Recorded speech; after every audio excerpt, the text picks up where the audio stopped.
Here at the Giver Marketing Network, we don't leave you drifting out in space. We connect you to a coach who will help you build and grow your marketing business. Our process acts as a guide on how to connect with other businesses, maintain good relations, and establish a presence on the Giver Marketing Network. Each member within this collaborative group will have the opportunity to leverage your talent and influence, a true network effect. If you are looking to collaborate on more projects, welcome to the Giver Marketing Network, the most trusted and highest rated collective of specialists on the planet.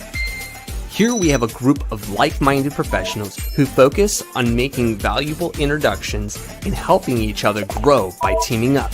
Imagine Upwork meets a network and a coach. The talent collectively includes services like visibility and SEO, creating logos, designing websites, managing social media, outreach messaging, visual storytelling, and much more. Think of what you could do with laser-focused allies strengthening your business while offering your talents to the entire network. Click near this video for more information.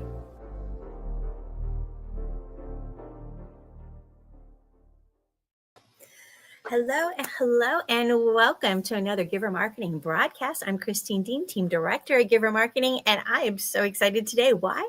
Because we have Jon Logan in the house. Hi, Jon. Hey, Christine. How are you? Oh, we're going to have so much fun today. Y'all just don't understand. Jon is freaking brilliant, okay? First time we started talking, I was like, oh yeah, we are definitely pulling you into the network because you have no choice. You are joining us. This is how this works. Not only that, we're going to bring your brilliance onto the broadcast because I want everybody to know what you know. And I know they can't squeeze it all into this little tiny broadcast, but by golly, we're just going to give you a taste of some of his brilliance. Jon, how did you get involved in marketing? What was your journey to get here? Were you always this brilliant? Well, my grandmother would say so, for sure. It's an interesting story. So I went to school for cybersecurity, actually. Went to the University of Central Florida, got a cybersecurity defense, went through their training program. Came out of that, got a job as a cybersecurity engineer for a small company down in Florida, which is near the Space Coast, which is why I loved all that space theme stuff in the video. And if you look at my branding, it's all space as well. And I was working for them as small, did a lot of like cybersecurity, supply chain compliance for the Space Force is mostly what we did. One day the owner walks up to me. He's an older guy. And he goes, "Hey, Jon, you're young." Like, "Thanks, buddy. You're old. Where's the conversation going to go?" He's like, "We don't have any social media. We don't do any marketing. Go do marketing." Go do marketing. Okay. I hate social media as a rule. So I'm like the worst young person you could find. But okay, I'll go do marketing. And they plateaued at about $3 million a year for like, I think somewhere around 5 years. They kind of plateaued there. And I was just started doing marketing part-time in between different security contracts and dove into YouTube and books and just completely self-taught. And in the first year, took them from 3 million to about 6.5 million. And I was like, oh, I think I'm good at this. So they moved me into full-time marketing. And I took them from 3 million to 25 million in less than 3 years. And so that was kind of like my first dipping my toe into marketing. Around the same time when the guy came up and asked me to go do marketing, I started my first startup company. I had an idea in college for this email security SaaS product, put a team of developers together, worked on the branding and messaging and partnerships and referral agreements and like the whole nine. And then about 3 months before we were going to launch, a very large email security competitor came out with something very similar, killed our first mover advantage. Is like, I don't want to get stuck in patent court for a decade. So wrapped that up. But then right after we wrapped that up, some of our partners, most of them were MSPs, managed service provider, IT companies, came to me and they're like, "Hey, we loved your marketing and branding that you did for your startup, even though it didn't go anywhere. It wasn't really your fault. We would love what you did. Would you come do some consulting for us?" So then I ended up starting this boutique marketing strategy, social media management company. Did that for a couple of years, got really, really sick of looking at Canva. So I spun that out, brought in some partners. So they're really taking over that pretty much completely now. I don't really touch it anymore. And a little over a year ago, I got certified in StoryBrand, if you're familiar with the StoryBrand framework. StoryBrand, give our audience just a quick overview on StoryBrand if they're not familiar with StoryBrand. So StoryBrand is a marketing and messaging framework that's been around for over a decade. It's been used by over 1 million businesses across the globe.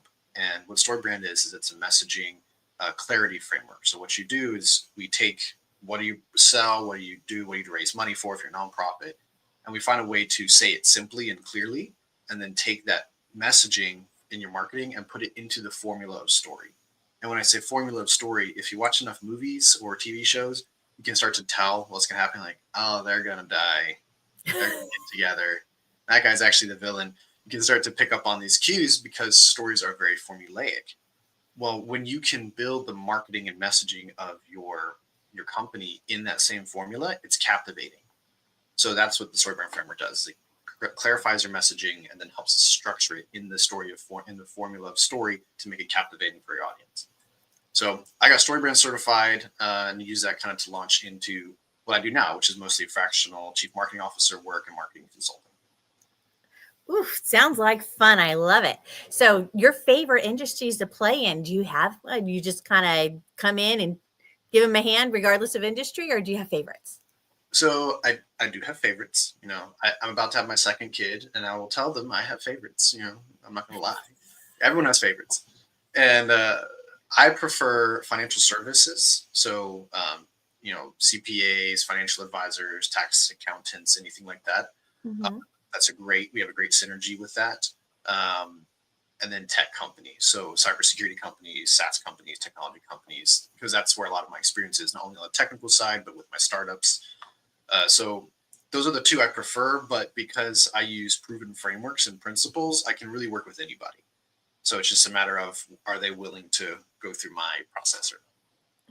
Absolutely. I love that. And I was just thinking, Daniel Knight with Unicorn Universe likes to work in some of those spaces that you're talking about. And I know Dimitri likes to play a lot in the tech space. So we probably need to make sure you know everybody in the network, and the network's growing. We're almost at 200 people now. So it's hard to find everybody, right? I love that. This is awesome. So today, though, you're going to be talking to us about which part are we diving into? So we are diving into my framework called the marketing machine. And what it is, it's a holistic view of understanding how your marketing operations need to work. There's a really powerful misconception in the marketing space, which I blame social media and TikTok mostly for, that marketing is, just social media and ads. But it's actually so much bigger than that. And so that's what the marketing machine framework is designed to do, is help people understand the big nebulous pieces of a marketing operation into one concise idea. Yeah, because it really could be overwhelming, especially when you're talking to small business owners, new business owners, solopreneurs. They're like, there's so much to do. How do I know where to start and where to focus, right? Exactly. And like you said, they think ads, or they think social media, or they think, right? So trying to put it all together in a sense, something that makes sense to the rest of us, right? Right. Well, so I saw this, you gave me a little glimpse at it, and I was like, oh my goodness, this is exciting. So I can't wait. Let's pop that up on the screen. You ready? Yep. All right, let's do it. All right. So what we're going to talk about today is how to build what I call the marketing machine. And when I say marketing machine, I use the analogy of a car to explain how your marketing needs to work. So any car has 5 key components. You have your engine, your steering, your driver, your fuel, and your tires. So when we talk about how your marketing needs to work, we talk about your marketing team and your marketing tools, which is your engine. We talk about your strategy, which is your steering. And marketing strategy is where are we going and how are we going to get there. Your driver is your leadership. Someone has to be in charge of marketing. The buck has to stop with somebody. And it can't be, no hate on who I'm about to talk about, but it can't be a front desk receptionist person who posts on Facebook. That's not a marketer. That's a front desk person who posts on Facebook. Your fuel is your funding. You need to have a marketing budget. Marketing, unfortunately, is not a one-time investment. But that doesn't also mean that you need to go dump $5-10 grand into ads every month. You need to know how to do fuel management so that way your marketing machine runs the farthest and most efficiently that it can. And then your tires are the tactical execution of doing marketing. So when I was told years ago to, hey, go do marketing, that's what this guy had in mind. And that's what the tires are of your marketing machine. So imagine your marketing runs like a car. And if you're tracking with me, you're already thinking of all these different pieces. Like, okay, maybe this is a door, or maybe this is a fender, maybe this is the spark plugs, who knows? But imagine your marketing runs as an operationally like a car. So your marketing engine is your team and your tools. Now, a lot of businesses right now are making the mistake of replacing their team and their tools with AI, thinking that AI is the answer to everything. It's not. You need to use AI appropriately in your business to help you accelerate what you're doing, but it cannot replace your team. Now, were you going to say something? I was just thinking, yeah, you see them trying though. Let all these layoffs, and then it's like, oh, bring them all back. We need them still. Yeah, I think it was Fiverr, right? That like fired a huge swath of their employees and replaced them with AI. Is it Microsoft also? I mean, there's been more than one that's done it, I think. Right. And then they have to claw them back, but then they broke trust with their employees. And it's just a terrible move. Imagine, think about a car and think about, I don't know who's listening if you're car people, but this is what I explain how marketing and AI need to work together. If you don't use AI in your marketing, that's like running a 1994 Honda Civic V4 engine, like a little tiny little zipper car from 20 years ago. Using AI is like driving a V12 turbo diesel Cummins, 4800 truck. It's going to go faster. It's going to go farther. It's going to be infinitely more powerful than what you're trying to do. The old ways, the best practices of yesteryear are not best practices anymore. So you need to figure out how can we integrate AI with our team, replace some tools with AI tools, or get AI, figure out how to use the AI enabled tools, because everything has AI in it now, to accelerate your marketing engine to operate the best that it can. Because you want to, as a business owner, as a marketing leader, you want to equip your team with the best tools possible. So that way they always feel like their time is valuable, like they're being the most effective for the company, and that they're doing a good job. So I think that's really where it comes into, right? When you start adding AI into your marketing, it's not that you're replacing your team, it's that you're making your team so much more efficient, right? How much they can accomplish, right? So instead of spending all day working on that social media ad, right? Or, they've got that done and they started posting things on YouTube channel, right? So they can get twice as much done when you add a little AI into it, right? Yeah, AI is basically an efficiency enhancer. So if you have someone that's excellent at their job, you can't replace them with marketing, but you can basically replicate 5 of them with AI if you know how to do it correctly. Values in the human, yes. That's right. So your marketing engine is your marketing team and your marketing tools. If you don't have a good marketing team, if your tools are outdated, you're only going to go so fast and so far with your marketing. Now, your marketing strategy is your steering. Marketing strategy is my specialty. This is where my brain is the most happy doing this part. And the strategy is where are we going and how are we going to get there? I have a framework I've developed over the last 5 years with all my clients and my own businesses, where it's a 6-step process on how to create a marketing strategy. And I'll run through it at a really high level. So it's goals, revenue opportunities, what assets, timeline, and hurdles. So we start with the goals. Where are we going? Revenue is what are we selling? Opportunities is where can we find the best bang for our buck with our marketing? What opportunities do we have on the table now that we can take advantage of? Then look at what assets you have. So does your website need work, especially with AI, like AI search and everything? Does your website need help? Do you have a CRM? Do you have all automations you need? What can we do there to make that better? What assets do you have? What assets do you need? And what assets can you do that optimize now for quick wins? Then we look at timelines, because you're going to end up with a giant to-do list, organizing that into logical, chronological steps, and then look at hurdles, because if it can go wrong, it will go wrong. And so it is your job to proactively plan to overcome those problems. A great example of why you need to do that is this lovely little, roadside diner restaurant chain that decided to do a rebrand, and it was rolled out horrendously. They did not have a strategy on how to handle if people hated the rebrand. Like, it was very evident on how it was handled. So there's a process for creating a marketing strategy. And really, that's just what you need to understand as far as the operation of your business and your marketing is your strategy, is your steering. You can build all the content, all the ideas, all the ads, all the automations, all the team that you want, but someone has to be moving and knowing where they're going to go and how they're going to get there. So that's marketing strategy. It's the steering of your car. And that ties into marketing leadership. Marketing leadership is the driver. You can have, let's say you have your steering in place, you have some strategy, but if someone is not in charge of executing it, you're not going to get where you need to go. So the marketing leadership, your driver can be the business owner. If you're, a solopreneur or a really small business, ideally it can be a marketing director, someone in house that's in charge of marketing. That's like, okay, you are the marketing guy. You need to make this work. It cannot be the really, really nice front desk person. I emphasize that a lot because I see that a lot. Customer service is important. It's important to have a very well-trained front desk friendly face. However, do you want them to be responsible for your whole business success? Exactly. Like, they're great and they're lovely people and they can create really pretty Facebook posts. But if they don't understand the entire operation, if they don't understand how the car works and how everything needs to work together and tracking with AI implementation and all these new tools and best practices changing, they're not going to be a good driver. They might be a nice person, but they're not a good driver. And then you can have two other options. You can either bring in an agency to be your driver, or you can bring in a fractional CMO, which is one of my services I offer, because maybe you don't have the time or capacity to be the driver of your marketing car, but you need someone who understands intimately, who can do it for you. That's essentially what a marketing driver is.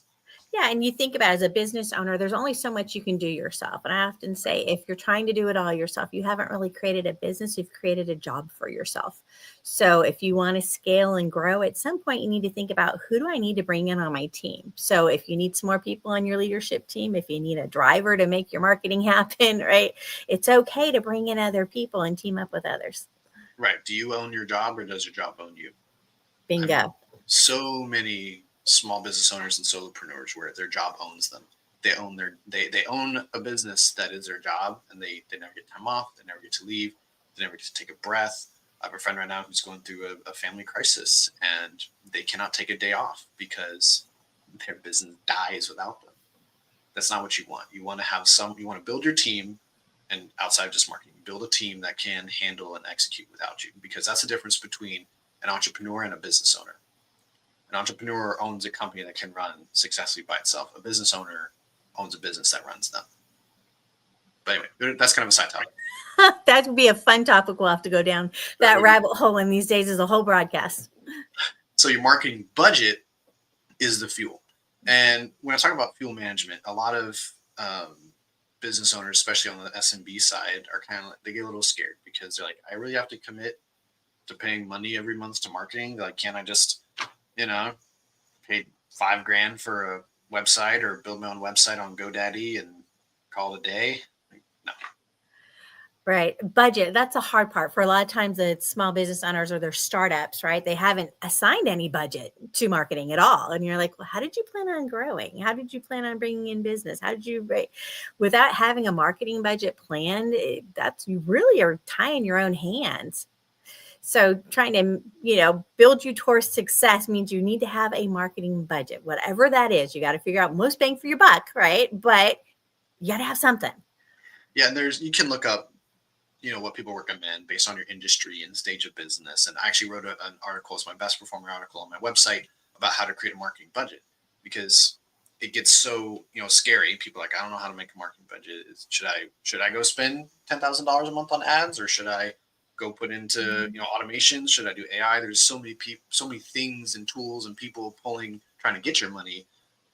You just need to have a process that you can rely on. Okay, this is my budget. Here's how I need to do it. Now, what a lot of businesses make the mistake of is they will spend their marketing budget somewhere terrible. Mm-hmm. They don't know how to track the ROI of their investment. Right. I was even talking to this lady, super sweet, love her to death. She owns a towing company that her dad gave her as an inheritance. And I asked her, I was like, hey, what's the ROI of this marketing thing that you're doing? And she said, what's ROI? Right. I'm like, okay, we need to back up a little bit. ROI is return on investment. Any money you spend in marketing, you need to get a return. You need to be able to track, okay, I spent $10,000 on hiring John to do this thing. How much in return, like he helped our marketing, how much did that boost our sales? Hey, I'm going to go spend $15,000 on this really cooler website. Is it generating leads? How many leads does it generate? What are our closing rates? At what point will we break even and then start to make money off of this investment? Marketing should not be a black hole for your company. Marketing should be a scalable, measurable system that makes you more money.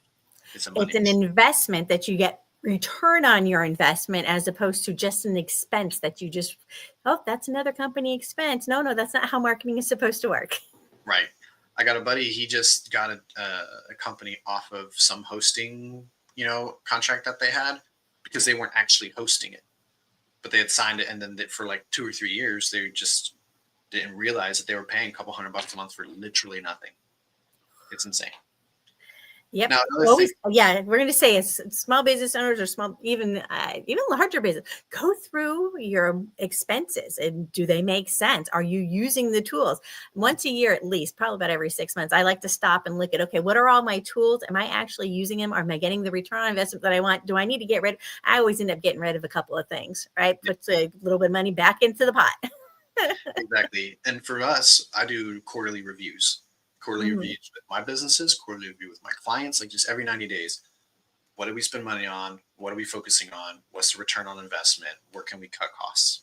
Just how can we keep this a lean, mean growth machine? Absolutely. Really. And you need to have somebody that's doing that, right? Somebody that's looking at that in your business. Because if you don't, right, next thing you know, you spent hundreds of dollars every month or thousands of dollars every month on something that you're not even using, which is horrible, right? Exactly. So if any of you out there are wondering like how to do this and need help, reach out to Christine. She knows people. She knows a lot. We have connections. That's right. Now, another thing about your marketing budget is making sure that you invest in the right marketing efforts. So I'm kind of railing on ads a little bit because they're easy to pick on. I'm going to rail on ads a little bit more. I was talking to a gentleman who owns a detailing company down in Florida, and he wants to do these social media ads like year round and do all that. I'm like, okay, cool. Down here in Florida, it's where I'm at right now. Daytona Beach, they have what they call Bike Week, and it is the largest gathering of bikers in the country. For a whole week, I want to say there are tens of thousands, if not hundreds of thousands, of motorcycle riders in Daytona Beach for 1 week in Florida. And I'm like, dude, instead of spending social media ads all year, you should save that money and do radio ads in Daytona during Bike Week about cleaning and detailing and ceramic coating motorcycles. You're going to get way better ROI on that investment versus just kind of spraying and praying your social media ads. So making sure you spend your marketing budget where it can be most effective is super important. And we'll kind of dive into that a little bit later. Great point, though. So the marketing tactics are the tires. And this is what I call doing marketing, right? Tactical execution of doing marketing. And that's the tires of your car. If you have you have a great marketing budget and you have a new marketing leadership, and then you have, all these AI tools and you have a marketing team, but you're not actually doing anything, you're not going to go anywhere. So the tires are the tactical execution of doing marketing. Now, there are 4 tires. You got 4 tires on a car. There are 4 marketing tires on your marketing machine. That's your content, your website, your funnels, and your CRM. Most businesses rely heavily on the content tire and completely ignore the other 3. So you're driving with 1 overinflated tire that's busting at the seams and 3 flats. And then you wonder, why doesn't my marketing work? Well, it's because your marketing sucks and you're doing it wrong. Just totally honest. So your marketing sucks and you're doing it wrong. You're driving on 1 overinflated tire and 3 flats. So we'll go into each of these 4 tires. So your content can be, ads is a big one. I'm railing on ads a little bit. Blogs for SEO stuff, and then social media. So your videos, your posts, your infographics, whatever that might be. It's important, but it's not all. Marketing is not all content. You got the rest of the car to think about. You need to have your website. Websites should generate you leads. At the very least, it needs to be, a digital marker in the sand that when you have a conversation with someone like Christine or, someone you meet at a networking event, like, oh, how do I get a hold of you? Go to blah, blah, blah website.com or .org or whatever. Because that way it's a digital marker that can start to capture traffic. You can send people there. You can refer people there. You need to have some place online that people go to. And that website needs to be what we call AEO, which is like AI search or answer search engine optimization. It needs to be SEO optimized, which is still very important. I see ads. I'm in the marketing space, so I see all these ads about SEO is dead. SEO is not dead. SEO is still fundamental, and then you build AI optimization on top. And then what I call HBO, which is human behavior optimization. I thought you were talking about TV next. It's how do we as human beings naturally look and digest websites? You need to optimize your website for that as well. Yeah, what's your customer journey look like, right? The customer journey, and then we actually even get more granular into like how customers scan like with their eyes, Mhm. like where do their eyes move on the website and how do they flow through websites. We get really granular with that. And then your funnels is your third tire. So that's going to be your automations, your lead generators, your list segmentation. I have one client I met with yesterday. They have federal contracting audience. They have a commercial like business Mhm. owner audience, and then they have what we call a prime audience. So there's 3 different audiences that are very different.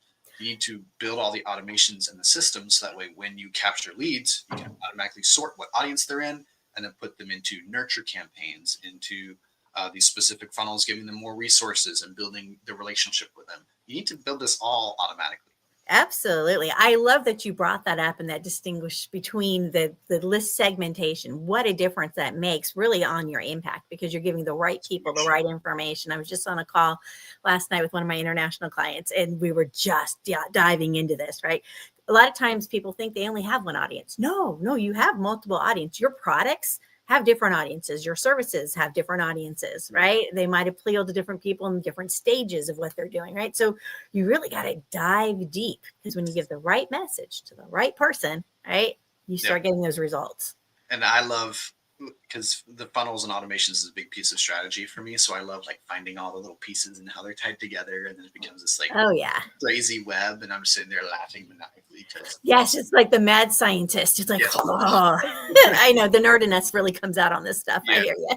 Yeah, we'll move on now.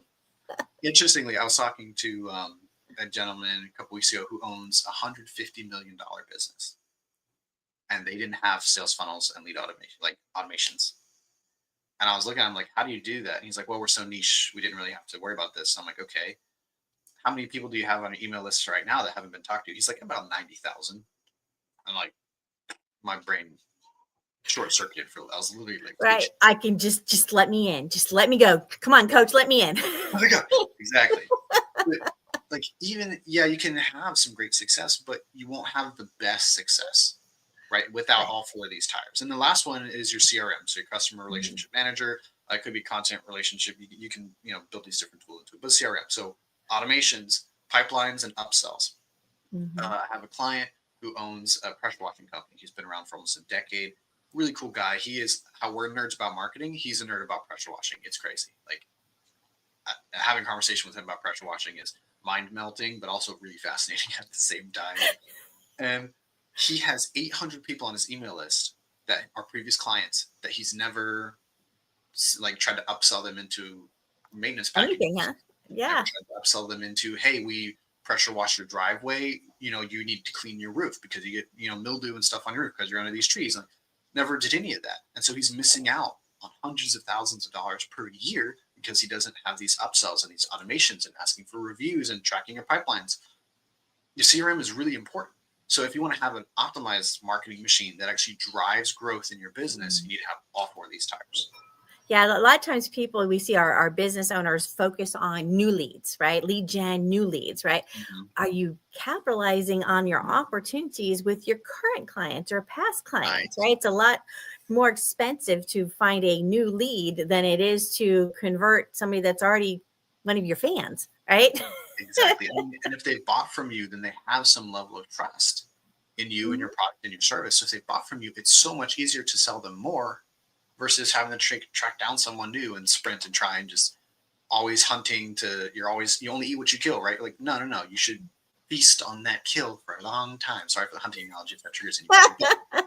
Like, it's true. You need to build this out and you need to be automated because we don't have the capacity, the mental space. We don't have the time to do these things manually, especially once you reach a certain scale. So you need to build this out automatic so that way it scales with you as you grow and actually helps you grow your business exponentially versus always sprinting, always trying, always drowning.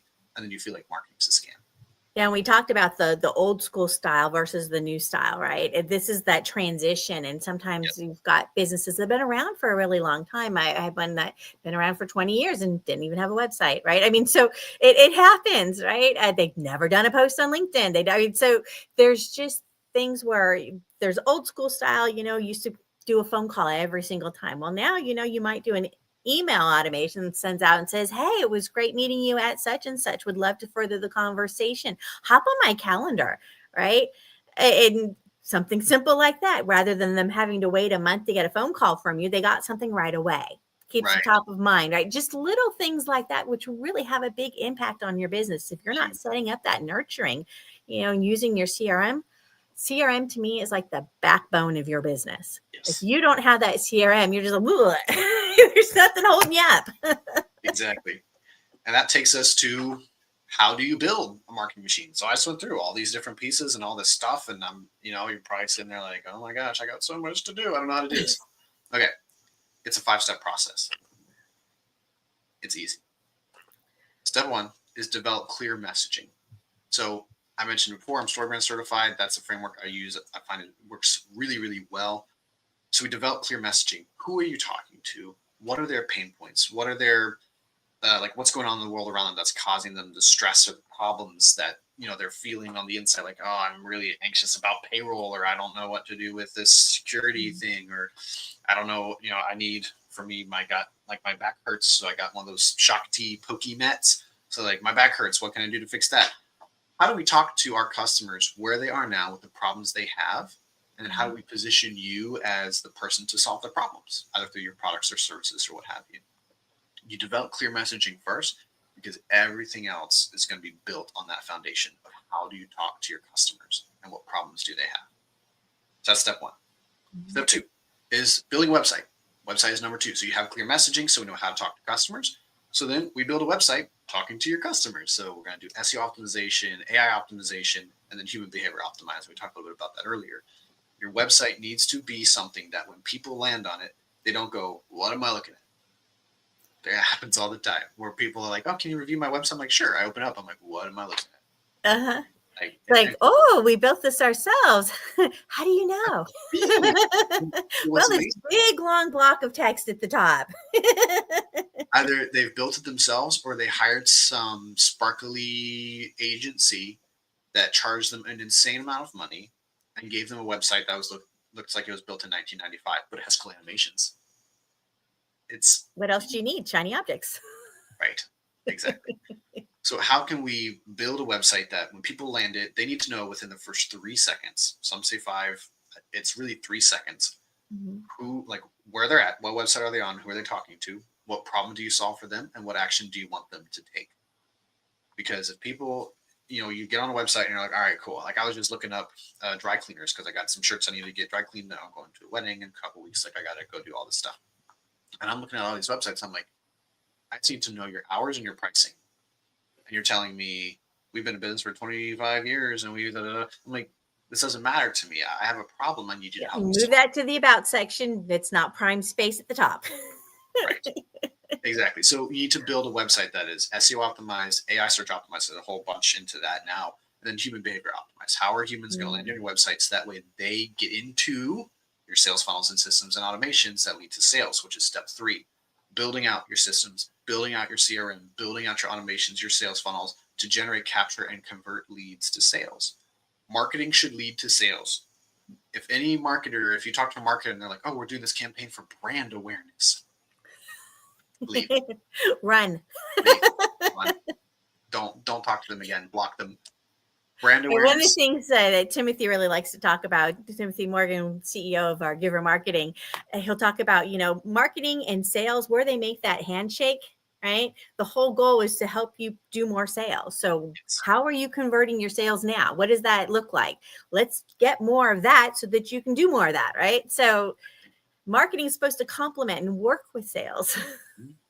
Precisely. And so you need to build out your infrastructure, your system, your funnels, and your automations. So that way, when you pass off this lead to sales goes, okay, I can see they're in this channel. They've been nurtured for so long. They're looking at this.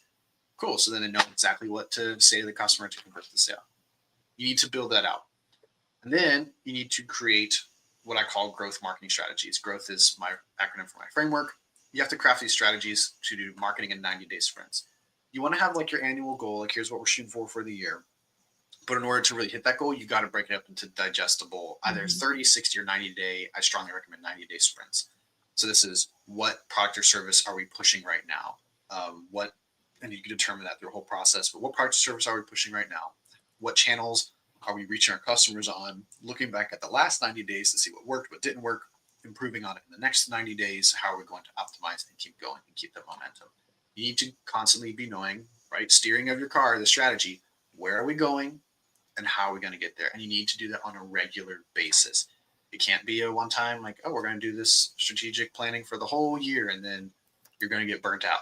You're going to make your content calendar for the whole year. And then you're going to hate it by the time you're in February. It makes no sense. You need to have marketing broken up into digestible strategic sprints that make sense, that tie all of your marketing efforts to a specific goal that leads to sales.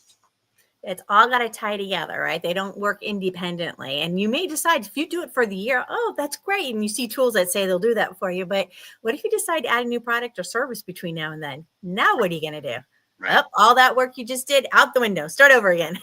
So chunks, 90-day chunks. I love that idea. 90-day chunks. Yeah. And I mean, if you add more products or services, let's say someone wants to come along and buy your business. Now you've paid for all this marketing work that you're not going to use. What if you suddenly have to pivot? What if we have another pandemic? Like, there's a million things that could happen. So you don't want to be too far. You want to know where you're going, but you don't want to be executing too far ahead. So that's why 90-day growth marketing strategy sprints. And then step 5 is creating content that fills your funnels and builds your audience. Do not create content for content's sake. Do not run ads for brand awareness. If you run an ad, it needs to be pushing a product. If you run an ad, it needs to be pushing to some event that's a lead generator for something else. You need to be very purposeful with the content that you create. And I really like, Christine, have you heard of Marcus Sheridan? Marcus Sheridan. Tell me more. So Marcus Sheridan wrote this fantastic book called They Ask You Answer. He just rolled out version 3 to like deal with AI and everything. It's called Endless Customers. Fantastic book, fantastic framework. And it's about how to create content around the problems and questions that your customers are asking. Because too many businesses are creating trendy content. They're following the TikTok trends, and there was a one like around someone throws a box and then at this person and it cuts to the other person like, you think that box is going to hit me, right? And like, okay, I've seen a million of them. It's not funny anymore. And how is that going to lead to sales in your business? It won't. What will lead to sales is if you create content that answers your customer's question. Like, I have a security company, so like, why does a security assessment cost this much? Does a security assessment help me with this type of compliance? Will this USB plugin help me to, like, how fast is it? And why does it cost this much? Answer your customers' burning questions, create blog content, video content, and ideally create audio podcast content that answers your customers' questions. It's really quite simple. And when you do that, you build trust with your audience, you build the authority of your website, and you build trust with AI. Because AI, and then I'm going to go on a little bit of a tangent here, AI wants to answer your customers' questions in the way that the customers are asking those questions. Mm-hmm. So people used to go to Google and it used to be all about keywords. Mm-hmm. Now it's about creating these like word chunks, these word blocks around how does this customer ask this question? And then you want to title your article that, you want to title your video that, because AI wants to make it easy. So if you say, how do I grow my business in 5 easy steps? Then you're going to come up with a video that says how to grow your business in 5 easy steps. You want to title your content and cater your content to your customers' questions. It's changed from those keywords, right? Now it's more about the phrases, the questions, yes. Exactly, right? So if you have the answer to their problem, why not have it written that way? Whatever that question is. Exactly. And then whatever content you create needs to have a specific and consistent calls to action that pushes people into your sales funnel. So if you create some blog, some podcast, some video, it needs to be ideally, if you built this whole thing out right, go to my website and download my lead generator. Go to schedule a call, grab this, watch this podcast, go do this. You need to have a clear and consistent calls to action that puts people into your sales funnels. So that way you get something that captures their, information. Ideally they download something, you get their name, email, maybe a phone number. And then you put them into this automation that's now building the relationship with them. And as you create more content, then you can start to send them that content directly. So then they feel more like, oh, I was having a problem with, 3D printers with my 3D printing machine. And I found this great guide on like how to fix this type of problem. And then now they're telling me they have this titanium, thing that can solve this problem forever. you can create this great customer journey. You can create this whole process so you're constantly building trust. You're constantly building the familiarity and identity of your brand into your customers, into your audience. That way ideally, you end up with this really fanatical fan base and a great business that you can kind of kick back and build the systems and let other people run it for you, or you can sell. It really depends up to you. I love it. I love your philosophy on this, Jon. So I have for you guys the free marketing machine playbook. So what this playbook is it goes through the 5-step process that explains how to create marketing networks, how to create effective content, how to build your marketing infrastructure, your systems, your automations. It's a great resource. I've updated it recently to include a lot more AI stuff. I actually have some specific prompts in there. You can copy and paste into ChatGPT or Perplexity or Grok or whatever you want to use. It can help you start to optimize your marketing to help you really grow your business. So you can go to my website, greenlitgrowth.com, and grab that. It's free. There's a couple other playbooks on there. If you poke around, you'll find them. And I would love to help you guys just take this. There's no obligation. Take it and run. Go grow your business. Yeah, if we're looking at those pictures of the car and if that made sense to you, right? And you're like, oh, that was a lot of information to retain, right? This is a great way to kind of dive deeper and get that overall framework and an understanding of that. So don't miss this opportunity. Scan that, download it, get a copy of that, because I think you see his approach, right? I mean, he's not promising that everybody's going to get to, what was that? How many million, billion, what? 25 million in less than 3 years. So he's not promising you're going to get 25 million trying to implement this yourself. You might need a little help, but this is the framework that he used to do that. Right? And which is pretty awesome. I mean, that's a proven true method. And I love how you've structured this, right? We all have different ways that we organize, but this is a nice secret weapon you might want to get in your pocket, right? So reach out there. The other thing is you've got his contact information right there. You can always drop an email to Jon. So Jon at greenlitgrowth.com. Visit his website, greenlitgrowth.com. The other thing is we might want to actually send people to connect with you on LinkedIn. What do you think? That would be great. Does that work? Okay. So we're going to go ahead and drop that into the chat also. So I'm going to drop that in for comments. So say connect with Jon and here we go. Look in the comments for this. Go ahead, click that, reach out to him, say, hey, I saw you on the Giver Marketing broadcast. Can we talk more about this marketing machine thing? I need a machine, right? Reach out, talk to him, have that conversation, because this is an opportunity to dive in deeper.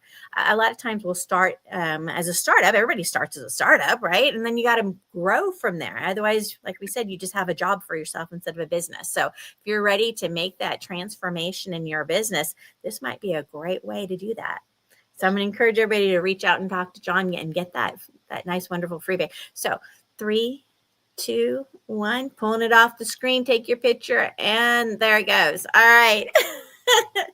Jon, you are a wealth of knowledge. I am so excited about having you on here. If you need to rewatch that, right? Rewind, watch it again, run it through AI, get all his words, read through, memorize it, whatever it takes, get that information into your brain, because you are definitely onto something here, Jon. I love how you do what you do.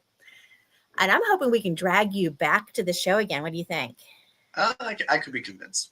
All right. If there's a particular topic you want Jon to dive deeper into, send us a message, let us know, and we'll see if we can sweet talk him into diving deeper into one of these, because he's obviously a wealth of knowledge. I'm excited. Thank you, Jon, so much for coming on the show today. Thanks for having me on. Absolutely. Now, before everybody leaves, I want to let you know that we do have the Tuesday marketing broadcast every Tuesday. That's 8 a.m. Pacific, 11 Eastern, or if you're in Texas or centrally like I am, all right, that's 10 o'clock. So that's when the fun and excitement happens. So tune in, learn more. This is all about you. We do this for you. This is a free broadcast because we just want to give back. The other thing that we do that's free is our no cost networking for marketers. So if you're in the marketing space, if you're in PR, media, that's your playground, come play with us, because don't be a lonelypreneur. If you partner up, it's amazing what you can make happen, right? So that being the case, I'm going to drop that on the screen. Here we go. Networking for Marketers meets on Wednesdays at 8 a.m. Pacific, 11 Eastern, or 10 Texas. Register at givermarketing.com/networking, and that will put you into the meeting that we have on Wednesdays.